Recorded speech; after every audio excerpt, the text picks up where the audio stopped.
regardez, nous avons accepté ce terme incroyable, emploi jeune. Est-ce que nous aurions accepté emploi femme? Emploi homosexuel?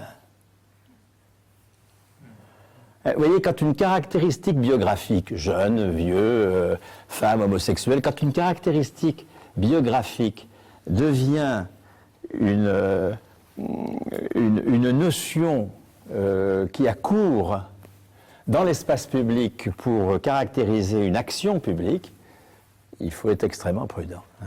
Il n'y a pas de jeunes, tout comme il n'y a pas de vieux, sauf si on les fait revenir, ou si on les invente, comme on a inventé les jeunes dans les années 70, afin d'imposer la modération salariale. En inventant les jeunes, on a cassé le salaire d'embauche. C'était l'enjeu fondamental, puisque nous avions une longue tradition de hausse régulière du salaire d'embauche, qui assumait en quelque sorte l'augmentation de la scolarisation.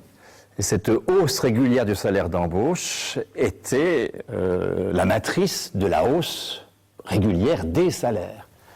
Et donc, tous les gouvernements européens, à la fin des années 70, au début des années 80, mais singulièrement en France, quand ça a été moins utilisé en Allemagne, par exemple, qui avait d'autres vecteurs pour le faire, au demeurant, ont entrepris de casser le salaire d'embauche afin d'en finir avec la hausse des salaires. Casser le salaire d'embauche a été l'instrument majeur de la modération salariale, et casser le salaire d'embauche supposait d'inventer un problème des jeunes.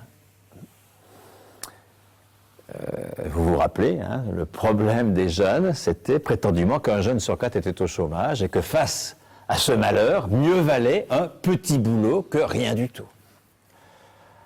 Et nous avons cru ce mensonge. Un jeune sur 4 est au chômage, c'est un énorme mensonge, c'est un mensonge d'État qui a été très puissant. Puissant parce que nous y avons cru. Donc il faut toujours s'interroger sur les mensonges auxquels nous croyons. On ne croit pas en tous les mensonges, mais il y en a auxquels on croit. C'est tous les mensonges démographiques. Les mensonges démographiques sont ceux sur lesquels nous sommes les plus vulnérables, pour lesquels nous sommes les plus vulnérables. Ce n'est pas évidemment un jeune sur 4 qui est au chômage, c'est un jeune actif sur 4. Or, il n'y a que 30% de jeunes qui sont actifs, puisque les jeunes sont scolarisés massivement. Les 18-25 ans sont pour 70% à l'école. Et donc, c'est un quart de 30%, ça fait 7,5%, un jeune sur 12. C'est-à-dire la proportion de chômeurs qu'on trouve dans toutes les tranches d'âge. Et si c'est 25% de taux de chômage dans les actifs, c'est-à-dire un taux de chômage élevé, c'est parce que les jeunes qui sont actifs sont les jeunes en échec scolaire. Et donc, ils ont le taux de chômage de la population la moins qualifiée du pays, qui est de 25%. Donc, il n'y a aucune spécificité du chômage des jeunes. Absolument aucune.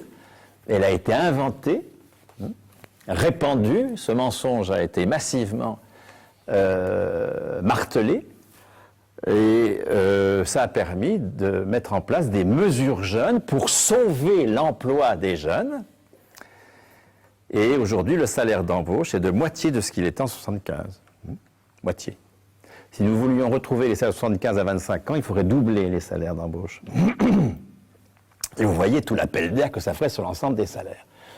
Donc la modération salariale a été organisée par l'invention d'un mensonge démographique, le problème des jeunes.